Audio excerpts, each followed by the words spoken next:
Welcome to the Asking Why podcast. I'm your host, Clint Davis. I'm a marriage and family therapist and licensed professional counselor trained in trauma and addiction. The Asking Why podcast is for anyone on a journey of healing and restoration.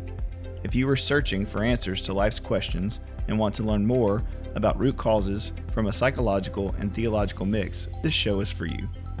In this podcast, myself and a co-host from Clint Davis Counseling and Integrative Wellness will interview guests on a wide range of topics in order to get down to the heart of the problems facing our world and understand why things happen and how to change the world and ourselves for the better.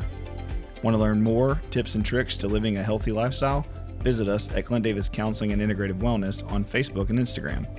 If you want to meet our staff or book a speaker, go to clintdaviscounseling.com. Thanks for listening and be sure to subscribe today.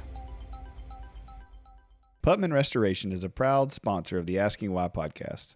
Putman Restoration specializes in commercial disaster services, including water damage, fire, smoke, mold, and storm. Their goal and desire is to get your properties up and running as soon as possible after disaster strikes. Hospitals, schools, hotels, and large municipal buildings. Malls, churches, and large commercial properties are their specialty. Managed properties nationwide? No problem.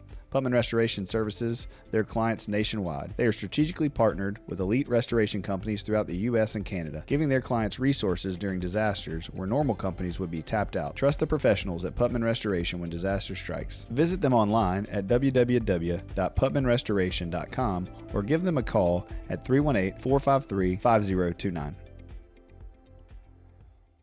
Hey guys, welcome to the Asking Why podcast. This is your host, Clint Davis. It's just me today. We're going to talk about success. So I just have been talking with a lot of people in my office and seeing a lot of things in our culture as I'm parenting my two boys, just trying to figure out like what success means. I hear that word thrown around, like people want to be successful, people want to find success. And Hasim and I were talking. He's one of our therapists here, Hasim Jones. And we were like, man, we should do a podcast on just raising kids and the culture of success and sports and all this kind of thing. So we're going to do that. So we're going to make a little two-part series. And today will be part one.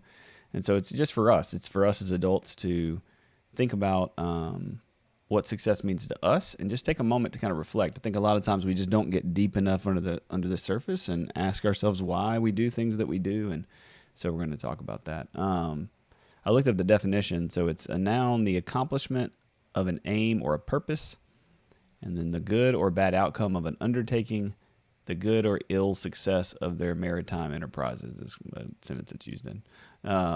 So the end goal, right? The purpose, the aim is and accomplishing that is what we call success. So today I want to talk a little bit about deconstructing and kind of rebuilding an emotionally healthy view of success in our lives so that we can influence others, influence ourselves, change, help our community, and then ultimately help the children behind us. As I said earlier, me and Hasim are going to talk about parenting this next week. So today, just kind of focus on you. So a little quick history lesson up until the 1820s and really until the 1990s. Now, if you're a history buff out there, you're going to, murder this podcast because I definitely didn't do all the research I should have on it. But generally, right, from the 1820s to the 1900s, we were a pretty communal society. And a lot of societies in the world have always been communal. They, and by community, I mean really focus on family systems, being together, living in the same households, grandparents being in the same households. It comes from, the idea of it takes a village to raise children. Because most people were living off of less than $1 a day, all the way up to the 1900s. And we were working together as a culture, as a world, as people to succeed. And in lots of different cultures, the tribe, the unit is cared for because everyone benefits from that. Success, looked like everybody in our community kind of coming together and making sure everybody was benefiting from it to one degree or another. And part of the problem in America is that we've become very successful at prosperity, right? When the Great Depression happened and then the Industrial Revolution happened, it began to change our culture in a way that kind of the world had never seen. We started to succeed in making modernism and technology and industry the lens in which we kind of saw success through. And so this impacted our culture because we became more sophisticated in the way that we could make things, machines, things to do things for us, tractors, factories, washing machines, all of these inventions that we came up with to really reduce our workload and increase our ability to do other things, to have more capacity to move across the country, to have more capacity to have less work hours, to have more capacity to work less with our bodies and focus more on learning and education. And so schools became a huge focus, right? Education, college, different avenues in which we could work, and in fields like psychology, in fields like entertainment. And so all of these things are happening in the same time. And so math and science became a huge focus in primary school because we knew that children could not grow up in a world and make money off the arts, right? There wasn't too much time for expression or emotions. There were wars to be fought, food to be put on the table, and really the society to be built. So we were in that season during the 1820s, the early 1900s, in our culture of, still being community, but then shifting as we became successful in our society after World War II ended, and as we started to end the wars, build the society around those things I just mentioned. We started to individualize more, and so we started moving from community aspect to individuals. We started building backyards instead of front porches. Our community started to be spread out into subdivisions and into larger cities. And then as a school system, we started to educate children to focus on them, to focus on their job, their career, to focus on what they could do to make money to get out to provide for themselves instead of not necessarily providing for their family. And we start to see this parallel path with the church, right? The church continued to grow in America, and the culture started impacting the church. And instead of countering that, right, due to a lack of, I think, discipleship and then just the heavy focus of individualized culture, we started making churches almost into businesses. We needed more butts in the seat to pay for the churches instead of the depth and accountability that community would normally bring. And so when we stopped being, I think, independent on one another and connect and had a need for each other because of all this comfort and all the success we had, we lost that little bit of community. And I think we've seen that continue to decline. Pastors became like CEOs running a corporation and isolated and alone at the top. And the congregations became like consumers wanting to show up and receive a product. And whoever offers the best product got the most consumers. So we kind of, unfortunately, when the culture took a hard right on individualism, we kind of did the same thing as a church. And as America has prospered, I think we've started to get more comfortable. The American dream became this kind of firmly established idea. If we buy a house, we get a white picket fence, we have 2-3 kids, we get a dog, we're good to go. And that became kind of the lesson that we've been teaching people that's going to be success, right? Success is if you end up having those things. Now that the underlying current is that'll also bring you happiness. If you go to school, make good grades, get a good job, then you can buy a house, buy a car, have some kids, pay for your things, and that'll bring you happiness. And that was the beginning of the American dream, and now it's just continued to turn into a bunch of different, things about that, little monsters, little arms and limbs and heads, and it's just morphed and disfigured itself into that little core idea. But now it's be whoever you want to be, do whatever you want to do, make as much as you want to make, go wherever you want to go. And there's not just one American dream, but they're all firmly established in individualism. You find success in what you can do for you, in wealth, in prosperity, and that'll bring happiness. As the church, we should have been steering culture for the glory of God, meaning as American culture shifted, we should have, as a community, been leading that. We should have been keeping the idea on community, on the idea of walking through suffering, on the idea of service at the forefront of our families, at our jobs, in our work life, in our home life. And instead, I think we've fallen into the seduction of comfort. of success being able to have a comfortable life with no hardships, with no difficulties, without conflict. And I think that's an echo of everybody knowing internally that there is a heaven, that Jesus is going to come and restore those things. He's going to bring us ultimate comfort and no pain.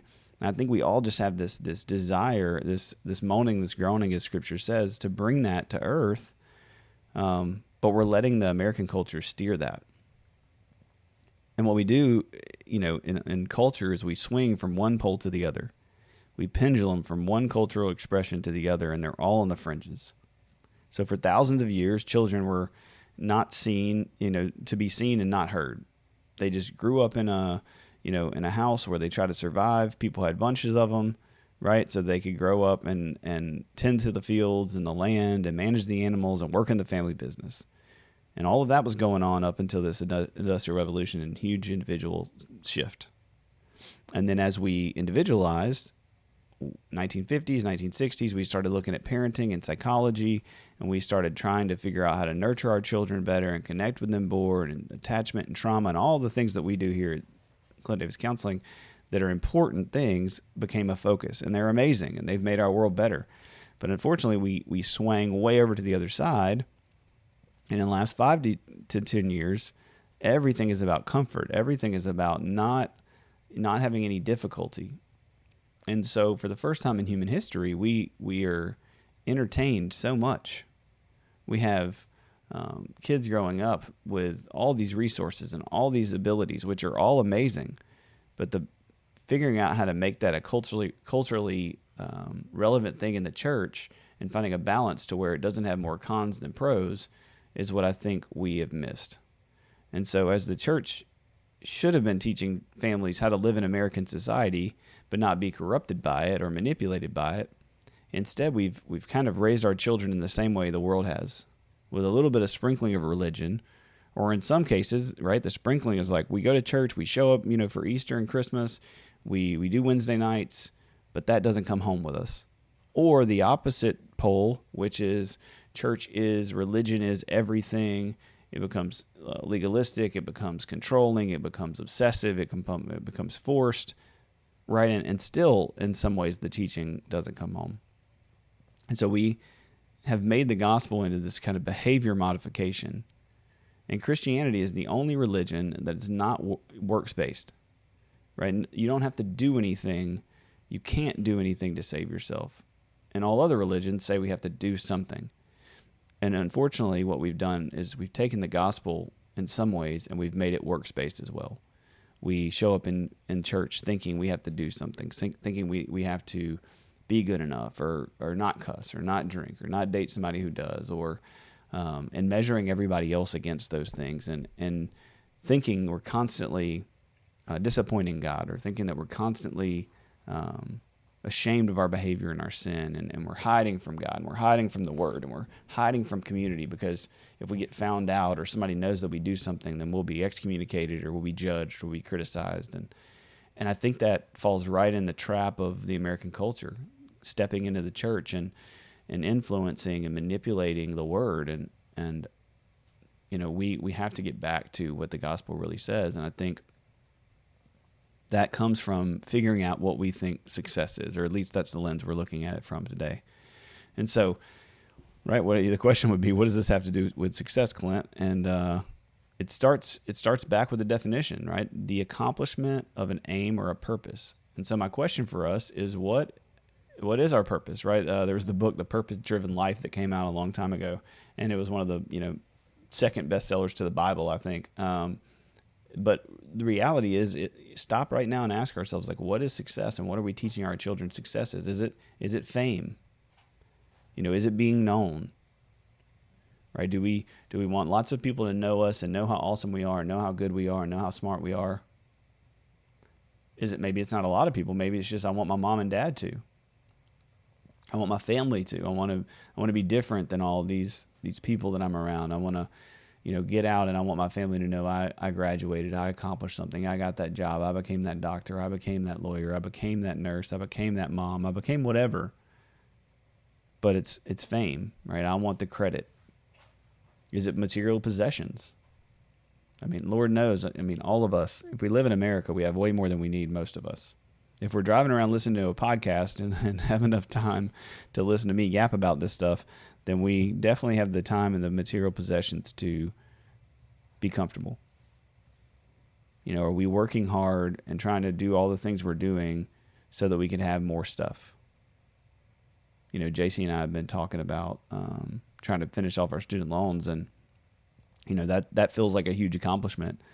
But I find the tension of like, okay, well, we're debt free, so can we get a pool now? You know, and what does that look like? And well, can we go on this vacation finally?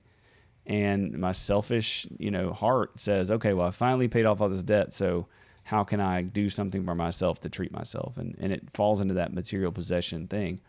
And so we've been talking about trying to figure out, you know, experiences that we can do every day, every week that benefit our family and our kids and our community more than can we just buy something else. And maybe that comes with a pool. Maybe that comes with a different material thing, but it's your heart posture with it.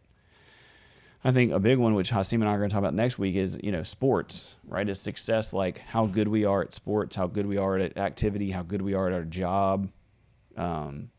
So we have to be the best, be an expert, be all these things. And the more letters behind our name and the more influence we have and the more, you know, clout we have in our job, is that what we find success in?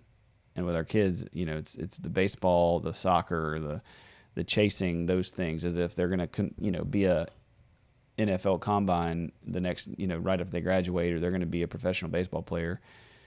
And again, it's not that those things are bad. My kids play sports and do, you know, violin and soccer and all those things, but is that what we're defining as successful? Is if we finally get to the top of that? Is it being well educated? You know, a lot of us chase those letters behind our name, the PhD, the doctorate, the knowing everything, knowing the sources of all things, not getting caught in a trap. You know, we see that a lot online right now, the know-it-alls behind the keyboards, typing and arguing and posting links and spending tons of times just to, you know, refute someone they don't even know in another country or another city or another state. Is it influence? Is it having tons of friends and everyone liking you and everybody caring about your opinions? Is that success? And the reality is not everybody's going to like us. Not everybody's going to follow us. Not everybody's going to be friends with us. We can't be friends with everybody. They don't have to dislike you or not like you or hate you or think poorly of you, but they're just not going to all connect. They're not all going to fit. They're not all going to be your people. Right? I see this in church a lot, and I know I found in this, like getting married, right? Is that success? Maybe you're single and you're listening to this and you're like, okay, if I finally get that spouse, if I finally fall in love, if I finally have that relationship and that marriage that my friends have,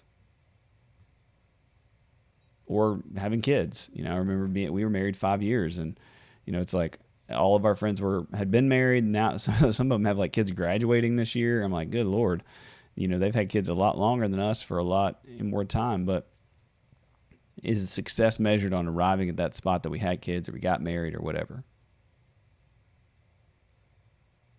Is it, you know, a big one is retiring early.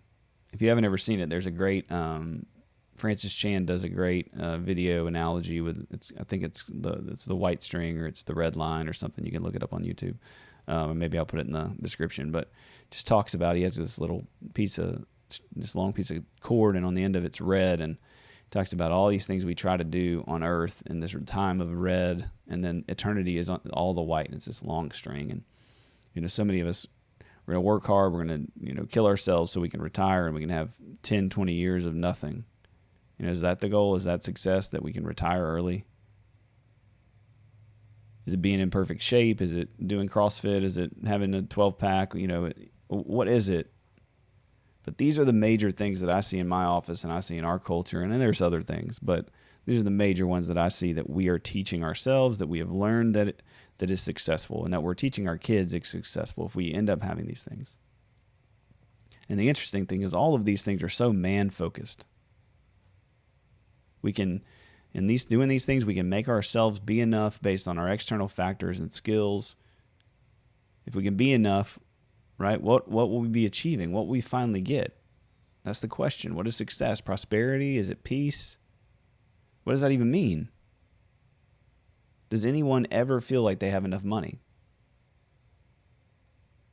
Do people not age? Do they not get wrinkles? Or do we not lose our hair and gain weight? I think our American society has given us a false bill of sale. It's selling us goods that are going to rot and decay with time. So I ask us to take a moment today and find the areas of our lives where we have been lied to, where we've been told that if we reach X, we will get Y, and X plus Y equals Z. What's our Z? What's the thing that the world, that Satan, that the society has told us, if we just do these things, figure out what those things are, what are those things, and they'll get you this. And I ask the same question of us as Christians, as followers of Christ in the church, which, by the way, should be different, right? The success in the church, the success in our families, in our discipleship groups, in our community should be different than the world. But what is success in the church? Is it a bigger building? Is it nice lights and cameras and screens? Is it a charismatic, really attractive pastor in skinny jeans? I'm hating on my pastor friends in skinny jeans, but right, what is it? Is it a worship leader who can sing like an angel and everybody can sing along and loves it and listen to it, and man, he's amazing, his voice is great? Is it a building full of people and numbers? When the world looks at the church, when somebody looks at the church today, how do we know that they're successful? What's the main goal? Is it to make sure our members are super happy and comfortable on Sundays and Wednesday nights? Is that how we approach church? That the goal is to make us happy? That I've heard people, and I've said it. I didn't really get anything out of that service, or the pastor was kind of off today, or nothing really stuck with me. And that's, again, such a consumer mind state of going there to get something instead of going there to worship the Lord and be with the Lord and enjoy the idea of community and connection and with people that we've committed to. And we see the problem with all these versions of success is that it keeps us in a cycle. It keeps us going around and around because they're never enough. It should never be and will never be the purpose or the end game. Now, again, none of these things are bad in and of themselves. Having our kids in sports, going to church and enjoying the music, doing the best you can for God, having a great voice as a worship leader, having lights, having stages, all those kind of things. I'm not saying they're bad. But I think as Christ followers, we have to figure out what the purpose is and why we're doing it. Are we doing it for this narrative, this American church, this success, this behavior modification narrative, this business model in our lives and other people's lives, thinking that it's going to end in happiness? Do we think if we do everything right and we follow all the rules and play all society's games, that we'll end up with more comfort, which will bring us more happiness? Right? Is happiness even the goal? Again, I feel like I see in our offices and in counseling that there are people trying to find happiness, going out looking for it, and it becomes more elusive. And as we shoot at the targets of success and happiness, they keep changing in our culture. They keep moving. I truly think that being unaware of where we find purpose and value and how we define success is one of the main drivers to anxiety, depression, suicide rates in America, all the things that we've seen increase. Now, I want to say this too. Caveat, we have a lot of problems in America. I'm not saying we don't. Our healthcare system, our education system, our racial inequality, our division in the church, division in our politics, right? On and on and on. We got problems. That's so true. And I could do and have done podcasts on some of those issues, and we'll try to keep doing them. But put all that aside. Well, actually, just hold it in one hand, because like we talk about all the time, two truths can happen at the same time. So all those things are true. There are problems. No system is perfect. There's things to work on. And in the other hand, I want you to compare it to all societies in the world and in human history. I want us to compare the church to other churches across the world in all of history. Yes, it could be better, much better, and there are things to work on. But we live in the most pampered, comfortable, resourced, educated, informed, and entertained culture that's ever been. Many, many people have achieved the American dream, and yet, Lots of them are miserable. So what are we living out, and what are we teaching our children? Because they're watching. And again, I don't want to go down that rabbit trail too much because me and Hasim are going to talk about it next week. But we've got to figure this out for ourselves. It starts with us as adults, us as young adults, teaching and modeling and living our lives as most authentically to the gospel and to the story of who God says we are, and getting out of this American dream that we're living in. And I think it's, just thinking of it off the top of my head, it's the American dream. It means we're asleep. Like we're sleeping because we're dreaming. And I think it's a good thing, right? We're dreaming of heaven. We're dreaming of what we want. We're dreaming of this time where comfort is king and everything is peaceful and harmony. But what are we giving up now on earth when that's not real? Right? When comfort is killing us. I think we know if we follow the American way of life, it's going to end in misery. But maybe it won't for you. Right? That's the lie. Oh, maybe if you get all these things, it ends up miserable for all these people. But maybe if I achieve it and I get it and I'm successful in the way the world says, then I'll end up being happy. People say that about the lottery all the time. The stats, something like, more people win the lottery and they're more depressed than they've ever been in their life from the lottery. And people laugh and joke and say, you give me all that money and I'll prove that stat wrong, or I'll be but that's kind of how we are. We don't think it'll be us. Research shows that after a household income rises over $65,000 a year, your happiness does not increase. And I know that's, many people are like, well, if you make more than that, it's easy to say. Well, yeah, but it doesn't improve your happiness. Or if you have a Honda Accord versus a Lexus, is your happiness going to increase? Now, if you have a beat-up truck that you can't get anywhere and that runs out of gas all the time and has issues and it's constantly and you get a new Honda Accord, yeah, it's going to increase your happiness.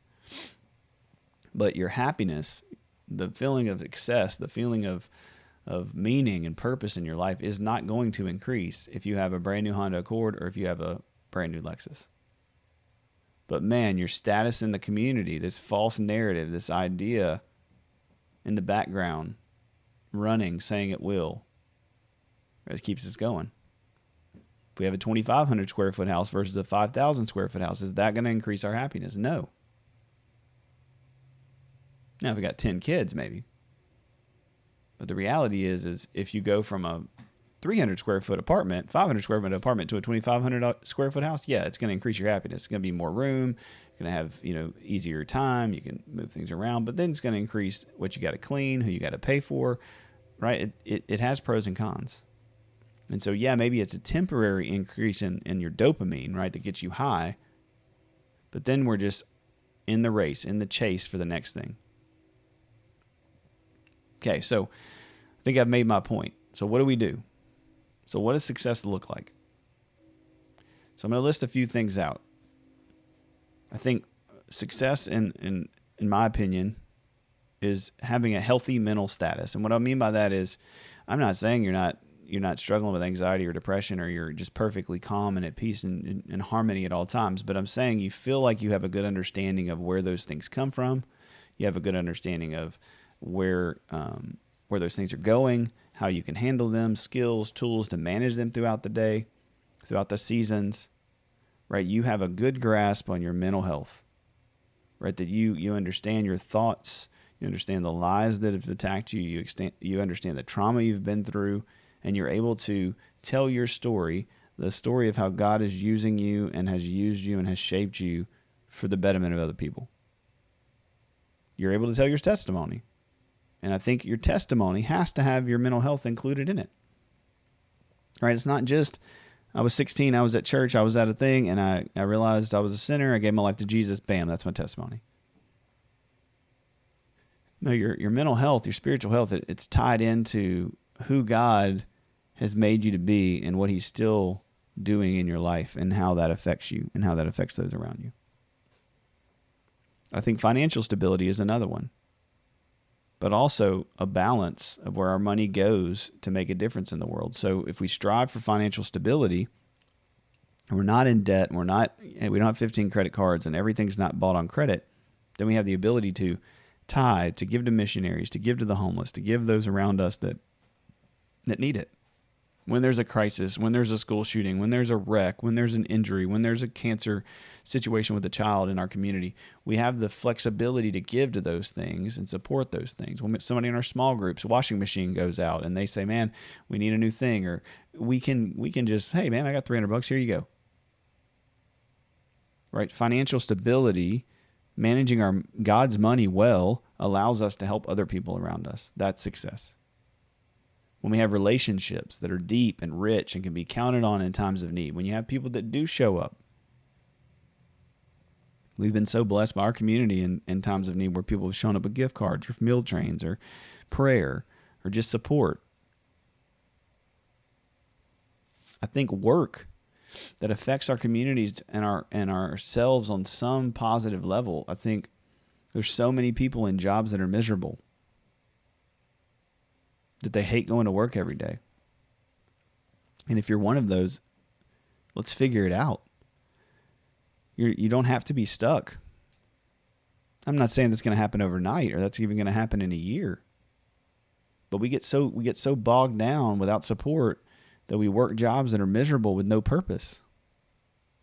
We thought there was an idea. We took the best thing we could get. That life happened, things changed, and we took what we had to take.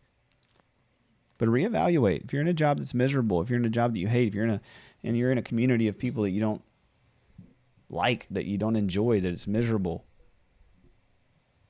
figure out some changes you can make.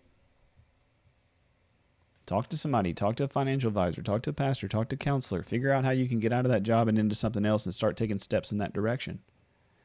Even if it takes you 5 years, even if it takes you 7 years, take a class, a night class every once in a while. Do something to where the next 40 years of your life, the next 30 years of your life is not miserable. Have work with your family to be the light in the world. To have the ability to handle conflict and differentiate ourselves from our past mistakes, our past sins, and from the projection of others in our lives. Boundaries, right? We did some podcasts on this. Success is being truly known by people in your life. People that know your deepest, darkest struggles and issues and sins and story, and that love you anyway. Having a relationship with God that's personal, but that we learn is not about us, that's not just about getting, or God being a genie on a bottle that we rub and he shows up and, fixes our problems and answers our wishes, but that is in relationship with us, that's there through the hard things.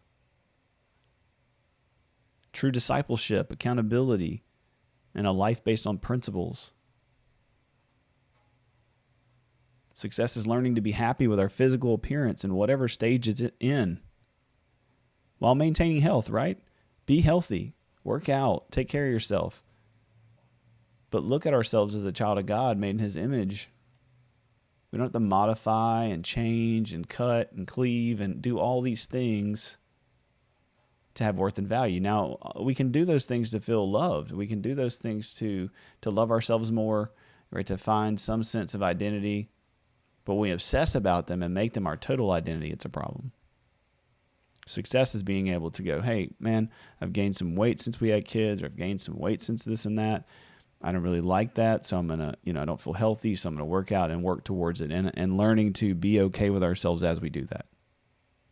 But realizing once we hit that goal, we hit that percentage body fat or size or shape, it's not, we're going to get there, and then life is going to happen and things are going to change. We're going to have a time of sickness or a time of illness or a time of sacrifice or service, and we're not going to be able to maintain it. And if our worth and value is based on a particular thing, looking a particular way, it's always going to be in flux, and we're always going to be disappointed. But if we can enjoy the process, if we can enjoy knowing that we're loved and we're valued and we're wanted for who we are, at whatever stage we're at, then we can be happy with who God says we are and maintain that health in our image. We talked about this earlier, but managing God's money for his kingdom, right? Enjoying his blessings that he's given us, work hard for it, enjoy it, but also manage it well. Teaching our children early about the ways of life and about the teachings of Jesus, and not just teaching them the story of David and Goliath, but relating those things, discipling them so that it plays into their emotional health and their spiritual health and their mental health and their physical health and all of those things. That we integrate the story of the Bible, the story of God into our children's lives early on, all the time. It's not just a Wednesday. It's not just a Sunday. And this one's hard, but finding a balance. Success to me is finding a balance with our kids that life is going to have pain in it and that not all pain is bad. And teaching them to learn to manage the pain so it doesn't turn into suffering. But when it is suffering, learning how to suffer well, as Scripture says, so that brings us growth.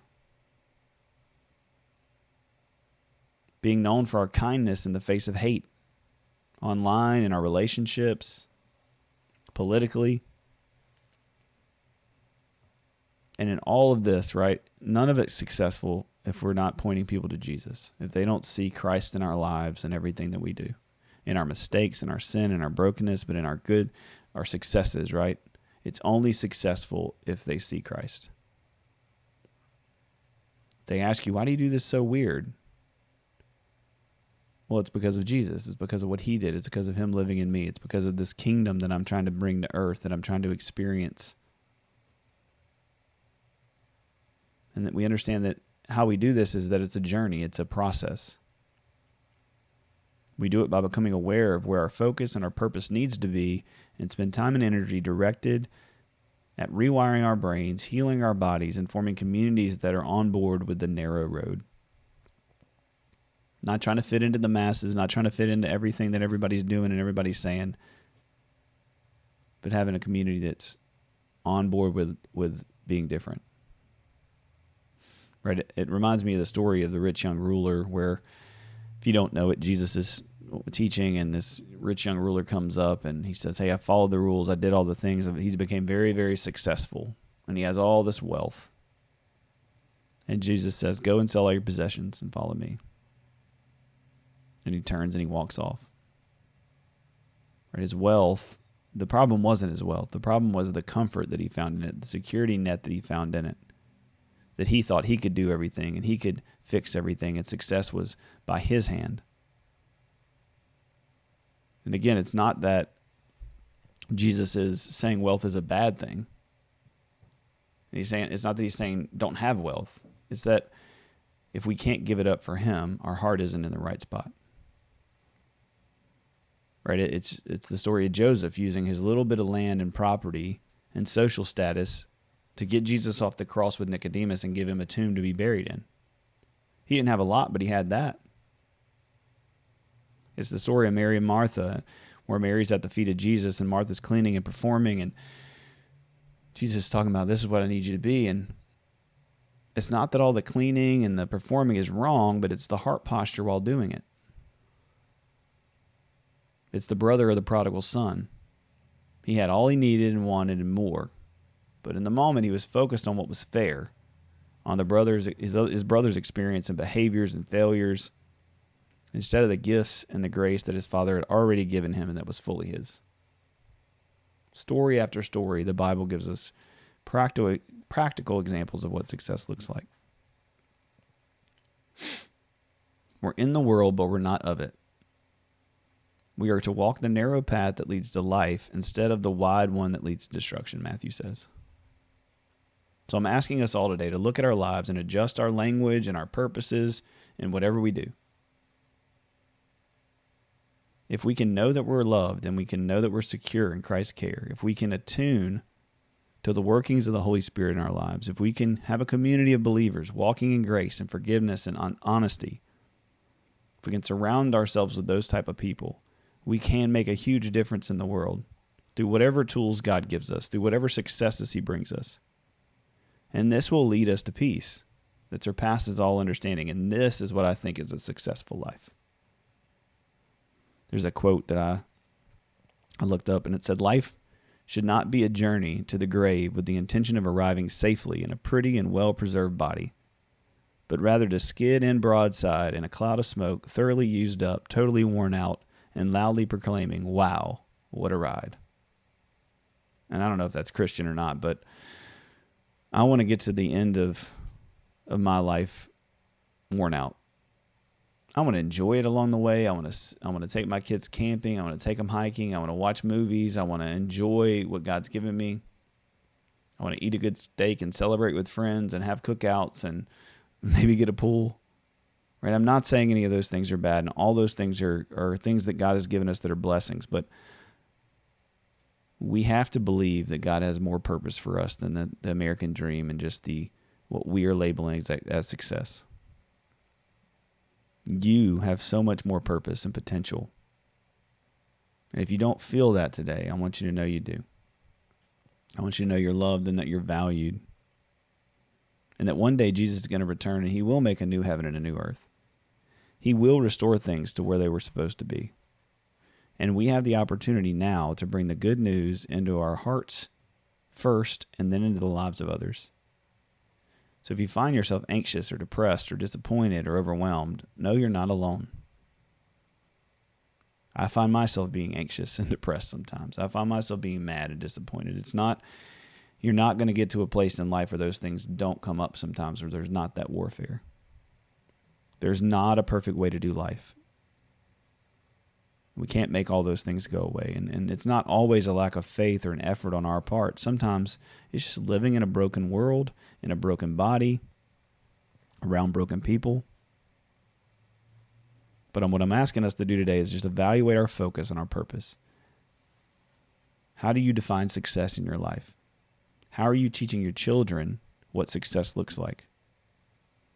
Is it the American dream that leads to destruction, or is it teaching them that if they focus on the kingdom of God, then all of these things will be added? If you want help with this stuff, if you like the material we talk about on here, reach out, get some counseling, meet with a pastor, join a healthy community.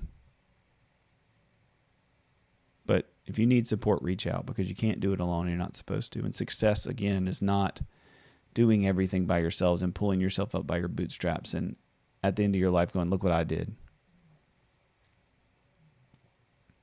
But how we define success will direct us to our purpose. As always, I appreciate you guys listening. I hope this is encouraging to you. I hope these last few episodes have been good. I'm going to keep putting stuff out. Hasim will be here next week for part 2. We'll talk about how do we help our kids? What are some of the things we get caught up in culture, and how do we do a better job, if we can, with our children and helping them live in this world, go to school, do their thing, but also how do we teach them to be different, so that people look at them and go, man, that difference is a good thing, and I want some of that, and I'm drawn to that, because as these kids in our culture continues to be more individualized and continues to be more unhealthy, we want to raise kids that can swing that the other direction in a good way and find balance. So thank you for your time. God bless you guys, and I hope you have a great week.